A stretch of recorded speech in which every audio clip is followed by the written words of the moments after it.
que é o amor. Porque se a gente entender o que é o amor, a gente vai viver além das frustrações. A gente não vai ser frustrado.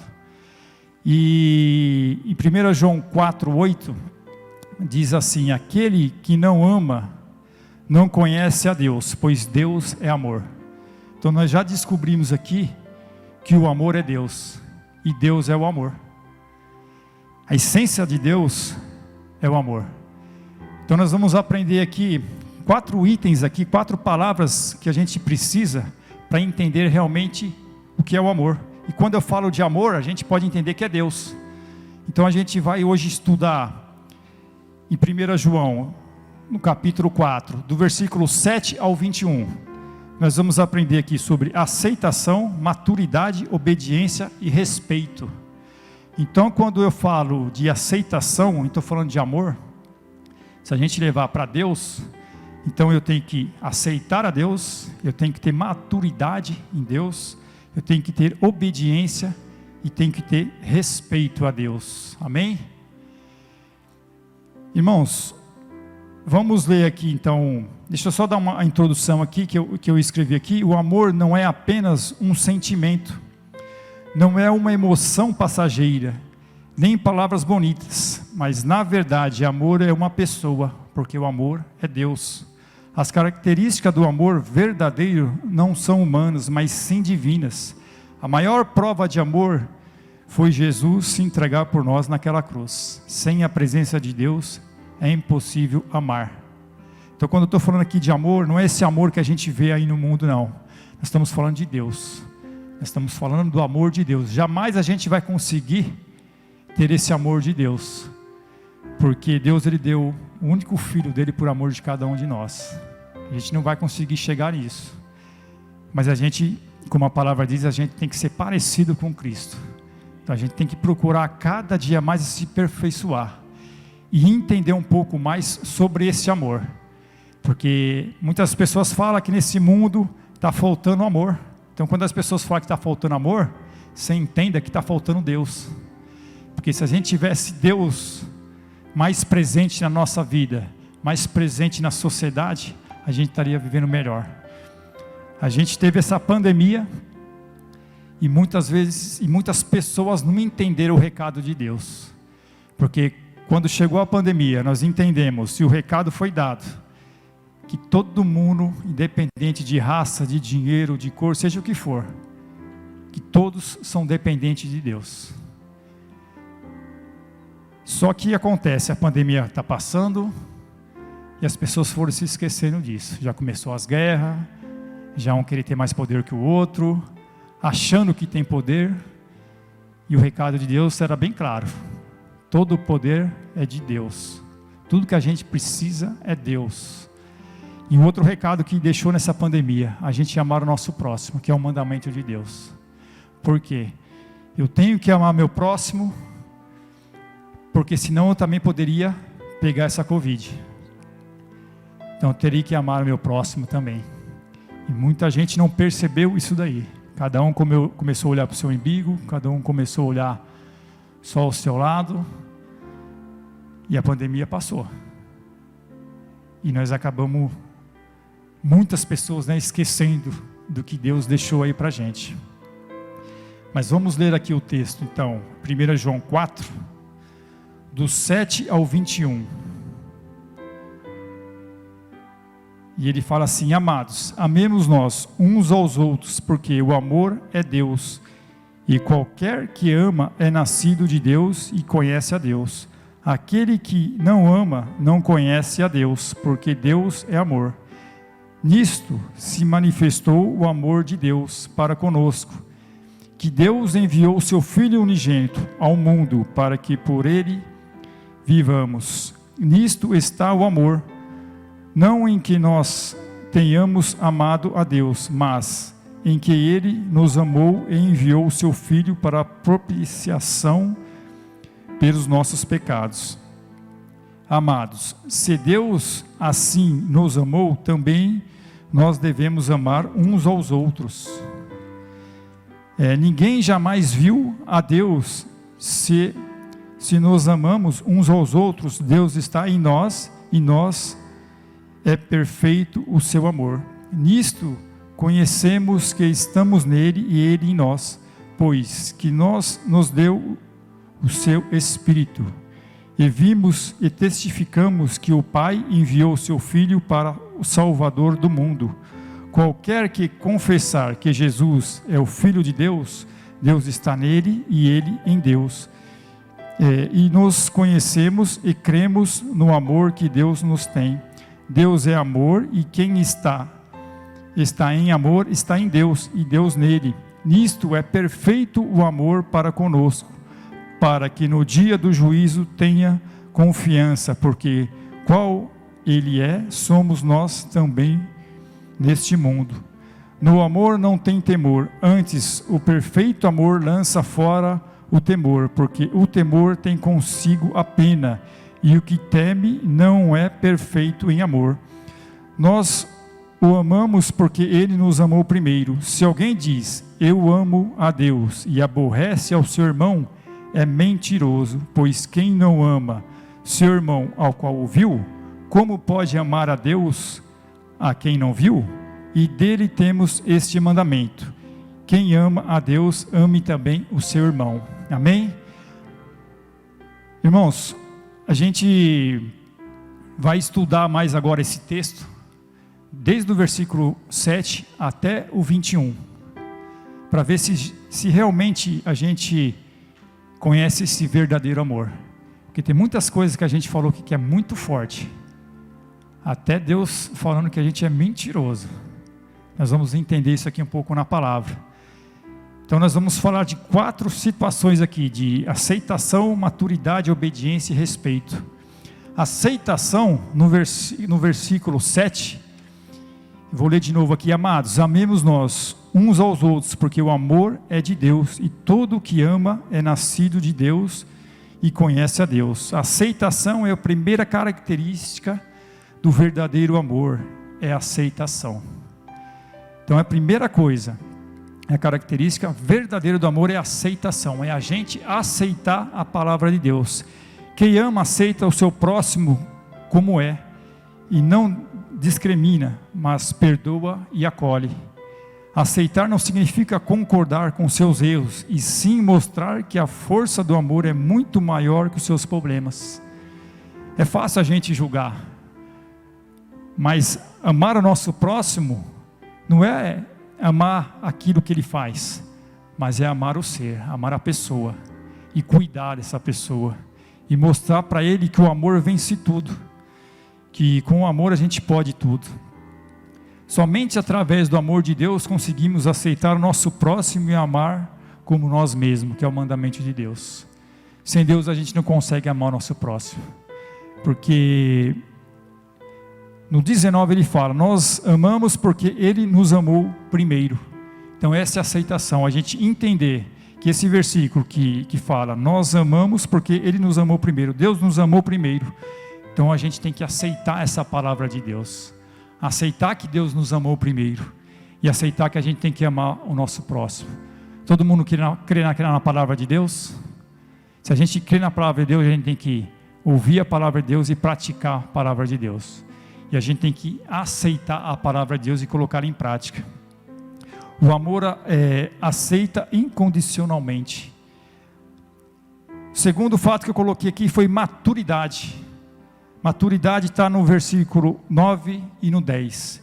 Nisto se manifestou o amor de Deus para conosco, em que Deus enviou seu Filho unigênito ao mundo, para que por meio dele vivamos. Nisto está o amor, não em quem nós temos amado a Deus, mas em que ele nos amou e enviou seu Filho como propiciação pelos nossos pecados. Maturidade. Maturidade, irmãos, tem até um versículo, eu não lembro agora, mas que fala que quando nós somos meninos, nós andamos como os meninos, mas a maturidade em Deus, no amor, na palavra de Deus, a gente vai amadurecendo, a gente vai crescendo, e tem uma hora que a gente tem que parar de ficar tomando aquele leitinho, comer uma comida mais sólida. Irmãos, o amor nos faz amadurecer para a vida. Ao enfrentar a cruz, Jesus mostrou muita maturidade e firmeza de propósito aceitando, sobretudo, a vontade do Senhor. Isso está lá em João 17. Depois vocês podem ler lá, não vou pôr no telão, senão vai demorar muito. Quando olhamos para tudo que Jesus fez por nós através do seu amor, percebemos que por mais que amemos, nunca alcançaremos tanta força para amar, mas o propósito de Jesus é nos capacitar este amor sobrenatural. É o que eu falei no começo, a gente não vai conseguir alcançar esse amor, mas Deus está nos preparando para o sobrenatural. Algumas marcas da maturidade do amor são persistência, confiança e não ter medo. A gente vai falar um pouquinho também sobre isso. A persistência está no versículo 16 que a gente leu. E nos conhecemos e cremos no amor de Deus nos tem. Deus é amor, e quem permanece em amor, permanece em Deus e Deus nele. Quem ama consegue preservar, porque sabe o amor não se acaba. Essa é a persistência, a gente tem que ser persistente. O amor ele não se acaba, como a gente leu aqui. E nos conhecemos e cremos no amor que Deus nos tem. Deus é amor, e quem permanecer em amor, permanece em Deus e Deus nele. Isso é a persistência, a gente tem que ser persistente, irmãos, para conseguir alcançar a maturidade. Outra coisa que a gente precisa para alcançar a maturidade é confiança, que fala no versículo 17 que a gente leu. Nisto é aperfeiçoado em nós o amor, para que no dia do juízo tenhamos confiança, porque qual ele é, somos também nós neste mundo. O amor traz confiança ao coração, que se torna esperançoso e sonhador com um futuro melhor. Como o versículo diz, nisto aperfeiçoamos. Então a gente precisa, para alcançar a maturidade, persistência e a confiança. E também precisamos não ter medo, que fala no versículo 18. E ele diz assim: no amor não há medo, antes o perfeito amor lança fora o medo, porque o medo envolve castigo, e quem tem medo não está aperfeiçoado no amor. O amor maduro não tem medo, e sim coragem para enfrentar as dificuldades.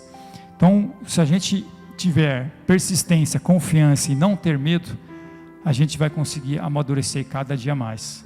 Mas é como a gente leu aqui no versículo, a gente precisa ter coragem para enfrentar as nossas dificuldades.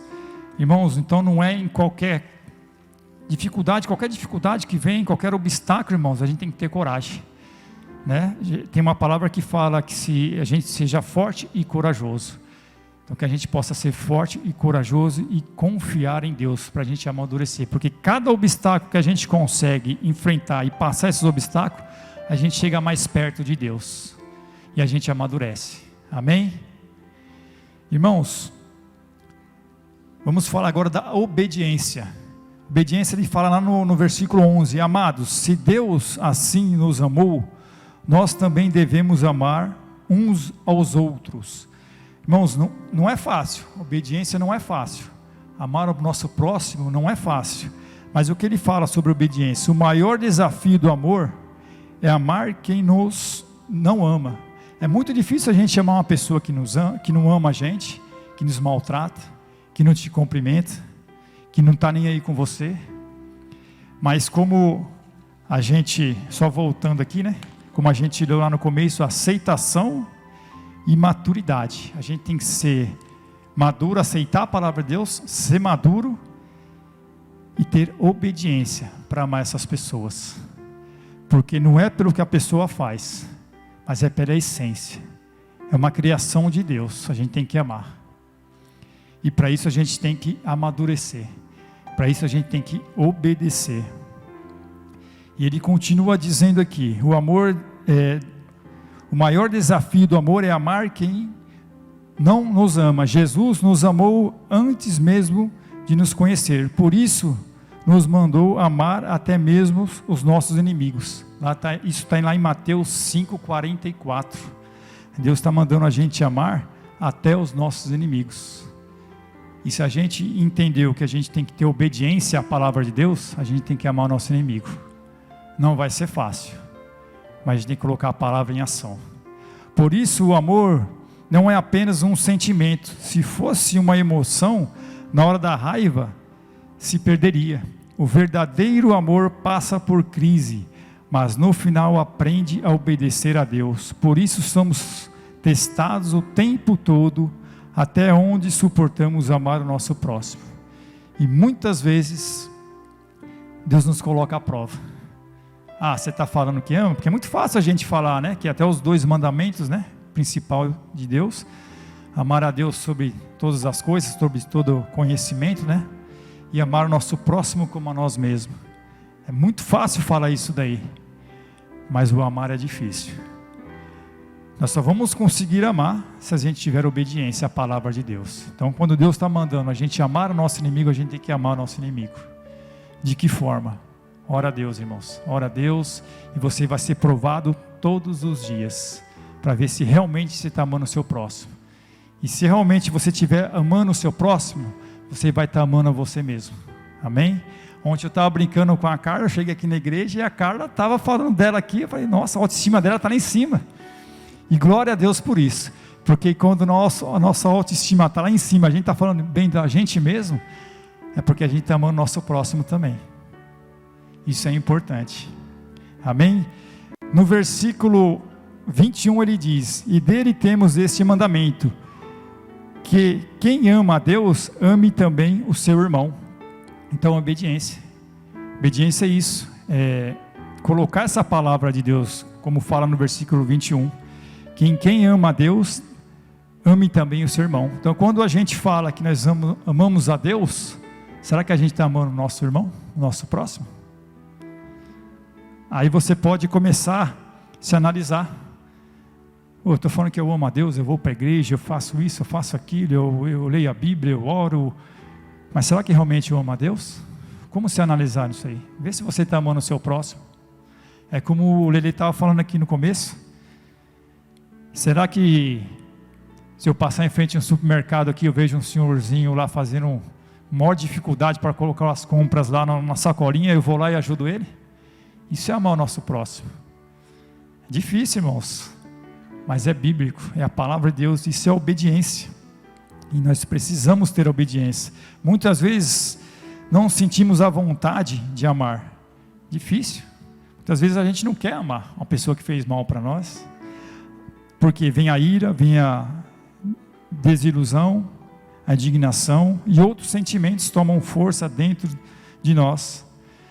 E achamos que não temos como amar, mas quem conhece o amor de Deus sabe que devemos amar por obediência. Mas como amar por obediência? Palavra forte, né? Mas espera aí, eu sou obrigado a amar? Eu tenho que realmente amar?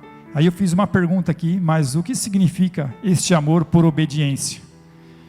Então, se eu não quero amar, mas eu tenho que amar por obediência, eu não consigo amar aquela pessoa, mas Deus está falando para mim amar por obediência. E amar por obediência é fazer o que Jesus fez, ordenou não somente quando sentimos vontade, e sim pela fé, de que é melhor. Mas isso não seria um fingimento, uma hipocrisia? Por que eu falo isso? Porque amar sem vontade, amar irado, e Deus está falando que aqui a gente amar pela fé, e muitas pessoas podem te questionar, mas isso é fingimento, isso é hipocrisia, e eu falo que não, porque se nós formos sinceros com Deus e reconhecemos nossas dificuldades, mas se rendendo ao Senhor, nos manda fazer isso, isso é amor. Então, se a gente se render pela palavra de Deus, isso é amor. Isso não é hipocrisia, isso não é falsidade, isso realmente é amar, porque o amor é obedecer a Deus, obedecer a palavra de Deus. Amém? Então, se alguém tinha dúvida, fala assim, mas eu não consigo amar aquela pessoa, é difícil, eu não quero amar, ame por obediência. Ame por obediência da palavra de Deus. Amém? E o quarto que eu coloquei aqui é respeito. Então, respeito ao amor, respeito a Deus. E no versículo 12, ele diz assim, ninguém jamais viu a Deus, e nos amamos uns aos outros, Deus permanece em nós, e o seu amor é em nós aperfeiçoado. Outra característica do amor é o respeito. A gente tem que ter respeito pelo amor, respeito por Deus. Respeito por Deus é respeito à palavra de Deus. Nós não vemos a Deus, mas Ele nos vê o tempo todo e sabe tudo ao nosso respeito. Deus nos ama tanto que nos deu liberdade de escolha da vida. Como lá em Deuteronômio 28, Deuteronômio 30, acho que é por ali, que Deus fala, que propõe a vida e a morte, a bênção e a maldição. Ele nos mostra o caminho certo, a decisão é nossa, o livre-arbítrio é nosso. Se a gente quiser viver em maldição, é a tua escolha. Deus sempre vai estar de braços abertos para nós, sempre.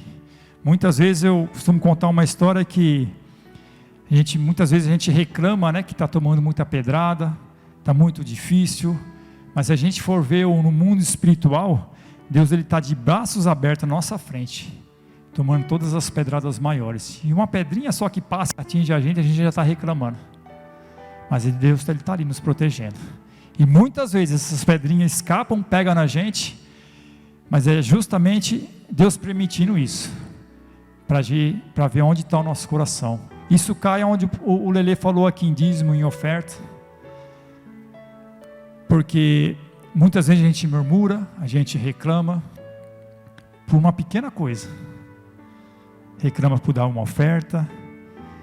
Não está aqui no texto, mas veio à minha memória agora, eu vou falar para vocês uma passagem que Deus estava pregando no café dos provedores, o pastor estava pregando no café dos provedores no sábado, onde ele falou uma coisa que me chamou a atenção. Quando Jesus foi sepultado, eles colocaram os soldados para tomar conta, porque a palavra de Deus diz que Deus ia ressuscitar no terceiro dia, e eles colocaram aqueles soldados ali em frente àquele túmulo, com medo dos discípulos ir lá à noite e pegar o corpo de Cristo e falar que ele ressuscitou. Tudo isso era uma armadilha de Satanás para acabar com o evangelho, para não ser pregado. Mas na palavra fala que teve um grande temor, e aqueles soldados que estavam ali, eles tremeram, porque eles viram tudo ali, eles viram Jesus ressuscitar.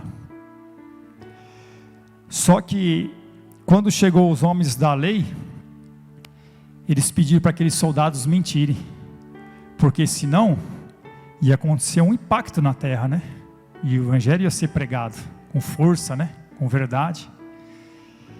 E aqueles soldados, eles foram muito bem pagos para mentir, dizer que eles ficaram ali de sentinelas, orando, vigiando aquele túmulo, e que eles dormiram e os discípulos pegaram aquele corpo, e estavam dizendo que tinha ressuscitado. Irmãos, naquela época, para os soldados, quando estavam no pleno exercício deles ali, tomando conta de qualquer túmulo, ainda mais o de Jesus, se eles dormissem no trabalho, a pena deles era prisão ou morte. No caso de Jesus, irmãos, eu entendo que seria a morte, porque para eles era essencial que isso não acontecesse, para o evangelho morrer ali. Para hoje, a gente não está aqui pregando a palavra de Deus. Aonde o diabo pensou que já tinha vencido, ele foi derrotado mais uma vez, em nome de Jesus. Porque aonde eles tentaram com aquela mentira, e eu imagino o seguinte, aqueles soldados ali, eles sustentaram aquela mentira, mesmo sabendo que eles estavam correndo o risco de ser morto, mas eles foram tão bem pagos, que eles devem ter imaginado o seguinte: eu vou arriscar ser morto, mas se eu não for morto, o dinheiro que eu vou pegar aqui, eu resolvo a minha vida. É um pensamento ruim isso aí, porque quantas vezes a gente já não pensou assim: se eu tivesse aquele emprego, vou falar aqui de futebol, se eu ganhasse como o Neymar, eu comia até grama, irmãos, ia rolar naquele gramado. E quantas vezes eu já não vi pessoas falar assim: as pessoas ficam aí assaltando, roubando aí por causa de uma miséria, vou roubar, tinha que ser 1 milhão para mim resolver minha vida. São pensamentos ruins, mas eu creio que aqueles soldados pensaram dessa forma, mas a mentira caiu por terra, porque Jesus ressuscitou. E se nós estamos aqui hoje, se alimentando da palavra de Deus, pregando o evangelho, é graças à igreja primitiva. Sabe por quê? Caindo até no texto que o Lele pregou aqui de oferta. Naquela época a igreja levava tudo, todos os seus bens para dentro da igreja. E ali era repartido por todos eles. Ninguém passava por necessidade alguma, porque eles não eram apegados com o dinheiro. E graças a ele, hoje o evangelho está sendo pregado. E o que a gente está fazendo com nossas finanças, irmãos? Será que a gente está financiando para a palavra de Deus se calar, ou para a palavra de Deus ser pregada? Como é que vai ser o nosso presente aí, o nosso futuro? Porque muitas vezes a gente reclama de dar uma oferta e dar o dízimo, que é um mandamento de Deus. Aí começa a questionar: ah, mas isso é no Velho Testamento, isso é no Novo, isso não está certo. Ah, o pastor é ladrão, o pastor é isso, o pastor é aquilo. E começa a questionar. Quando a gente está fazendo esse questionamento, irmãos, de hoje em diante você pensa dessa forma: eu estou financiando o evangelho a não ser mais pregado. Então sempre que você for ofertar, sempre que você for fazer algo para a casa de Deus, faça com o coração aberto. Como a gente leu aqui em Eclesiastes: tudo que vier às tuas mãos, faça com toda a tua força. Porque tudo o que a gente planta, a gente colhe. Se a gente está plantando para o evangelho ser pregado no futuro, nós vamos colher bênção. Nós vamos colher a palavra de Deus. Amém? Irmãos, eu fugi um pouquinho aqui da palavra, mas Deus sabe por que eu estou falando isso. Irmãos, nós falamos aqui sobre o respeito, mas eu vou ler de novo aqui. No versículo 12: ninguém jamais viu Deus e nos amou uns aos outros. Deus permanece em nós e o nosso amor é em nós aperfeiçoado. Irmãos, Jesus veio ao mundo e se colocou em nosso lugar e sofreu todas as dificuldades até o fim. Esse é o maior ato de humildade e respeito que alguém já teve. Nós estamos aqui falando de respeito. Olha o respeito de Deus pela palavra, para cumprir aquilo que o Pai tinha que ser cumprido. No versículo 20, ele fala assim: se alguém diz, eu amo a Deus, e eu odeio o seu irmão, é mentiroso, pois quem não ama ao seu irmão, o qual viu, não pode amar a Deus a quem não viu. É muito forte esse versículo, né? Como é que eu posso falar aqui que eu não amo o meu irmão que eu estou vendo aqui, e falar que eu amo a Deus que eu não vejo? Respeito não é algo que se impõe. Respeitar alguém é tentar compreender o que sente e pensa. Não vemos o que há dentro do coração do nosso próximo, mas Deus, que vê e ama, nos ensina a respeitar o sentimento dos outros. Uma das piores formas de não amar é a incompreensão e desrespeito. A gente não consegue ver o coração do nosso próximo, Deus ele vê. Então se a gente orar a Deus e pedir para a gente amar o nosso próximo, nós vamos amar, mesmo sem a gente saber a intenção dele, sem a gente ver o coração dele. Mas nós não estamos nesse mundo aqui para julgar, nós estamos nesse mundo aqui para respeitar e amar o nosso próximo, e ajudar o nosso próximo, independente da dificuldade que ele está passando. E tudo que a gente planta, a gente colhe. Se eu estou respeitando, se eu estou ajudando, isso vai voltar para mim também, irmãos. Amém? Irmãos, o amor nos ensina a respeitar. Sem Jesus é impossível amar. Então precisamos pedir a Deus que nos ensine e nos ajude a amar. O maior sacrifício foi feito por Jesus na cruz, abrindo o caminho para começarmos a amar a Deus e sejamos capacitados para amar. Irmãos, aceitação do nosso próximo, maturidade para suportar as dificuldades, obediência quando nos sentimos vontade e respeito às diferenças. Irmãos, esses 4 tópicos que a gente leu aqui é o amor, e o amor é Deus, e Deus é o amor. Se a gente quer Deus na nossa vida, se a gente quer ter o amor de Cristo na nossa vida, a gente precisa aceitar Deus, aceitar o amor de Deus, a gente precisa ter maturidade em Deus, maturidade no amor de Deus. A gente precisa também ser obediente à palavra de Deus. E também precisamos respeitar a palavra de Deus, a vontade de Deus. Porque nós estamos nesse mundo não para viver a nossa vontade, mas viver a vontade de Deus. Crente é ser parecido com Cristo. E é o que a gente tem que buscar, ser parecido com Cristo. Nós não somos perfeitos, mas a gente tem que ser a cada dia melhor. Amém? Irmãos, eu quero dar mais um exemplo para vocês, já estamos no finalzinho aqui. Dar um exemplo para vocês aqui sobre um pouco mais do amor de Deus. Abra a Bíblia de vocês em Gênesis 2. Uma coisa que me chamou muito assim, a atenção, eu já li várias vezes a Bíblia, irmãos, e eu nunca tinha visto dessa forma. E está bem claro na Bíblia, mas muitas vezes a gente lê e acaba não entendendo por ler na correria, ler sem orar, sem pedir entendimento a Deus. Mas me fizeram uma pergunta e eu fui estudar isso daí.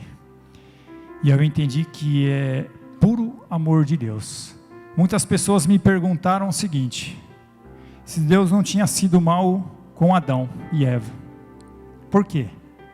Por que Deus expulsou Adão do jardim, do paraíso? Por que expulsou eles lá do jardim do Éden? Não era simplesmente ele pedir perdão e Deus perdoar e ele continuar ali? Isso me chamou a atenção, porque muitas vezes tem pessoas que olham para Deus e veem um Deus mau, um Deus irado, um Deus que não perdoa. E muitas pessoas me questionam sobre isso aí também. Poderia ser diferente com Adão? Por que teve que expulsar ele? E aí eu fui estudar um pouquinho, e no versículo 2, no capítulo 2, no versículo 8, diz assim: e plantou o Senhor Deus um jardim do Éden, na banda do Oriente, e pôs ali um homem que tinha formado. E o Senhor Deus fez brotar da terra toda árvore agradável à vista e boa para a comida, e a árvore da vida no meio do jardim, e a árvore da ciência do bem e do mal. Eu vou ler tudo aqui, depois eu vou dar a explicação para vocês. No versículo 15 até o 17, ele diz assim: e tomou o Senhor Deus o homem e pôs no jardim do Éden para o lavrar e o guardar. E ordenou o Senhor Deus ao homem, dizendo: de toda a árvore do jardim comerás livremente, mas da árvore da ciência do bem e do mal, dela não comerás, porque no dia em que dela comer, certamente morrerás. E no capítulo 3, no versículo 22, do versículo 22 ao 24, ele diz assim: então disse o Senhor Deus: eis que o homem é como um de nós, é sabendo o bem e o mal. Ora, pois, para que não estenda a sua mão e tome também da árvore da vida, e coma e viva eternamente. O Senhor Deus, pois, e o lançou fora do jardim do Éden, para lavrar a terra de que fora tomado. E havendo lançado fora um homem, pôs querubins ao oriente do jardim do Éden, uma espada inflamada que andava ao redor para guardar o caminho da árvore da vida. O que Deus está dizendo aqui, irmãos? Que eu nunca tinha pegado isso daí. E aí eu entendi o amor de Deus por Adão, o amor de Deus por nós. Como é forte o amor de Deus. Por quê? Quando Adão e Eva pecaram, eles comeram da árvore do conhecimento do bem e do mal. Só que Deus fala que no meio do jardim tinha uma árvore da vida. Mas quando eles comeram dessa árvore do bem e do mal, eles pecaram. O que Deus fez? Lançou ele fora do jardim, e fala que ele colocou querubins ao redor, para Adão não chegar perto da árvore da vida. O que ele quer dizer com isso? Se ele comeu da árvore do bem e do mal, ele estava no pecado. Se ele continuasse dentro do jardim do Éden, tivesse comido do fruto da árvore da vida, ele nunca mais ia morrer. Ele ia ficar eternamente vivo. Ele não ia morrer. Ia ficar eternamente no pecado, porque ele tinha comido o fruto do bem e do mal. Então, o amor de Deus é tão grande por nós, que ele tirou Adão ali do jardim do Éden, por amor dele, por amor de cada um de nós, para dar a oportunidade para eles, pedir perdão por o que eles fizeram, e ter a oportunidade de morrer, e poder um dia estar com Deus no paraíso, um corpo glorificado, um corpo sem pecado, um corpo sem mácula, e ter a oportunidade de morar com Jesus, porque se eles tivessem comido do fruto da vida, jamais eles iam morrer, ia viver eternamente no pecado.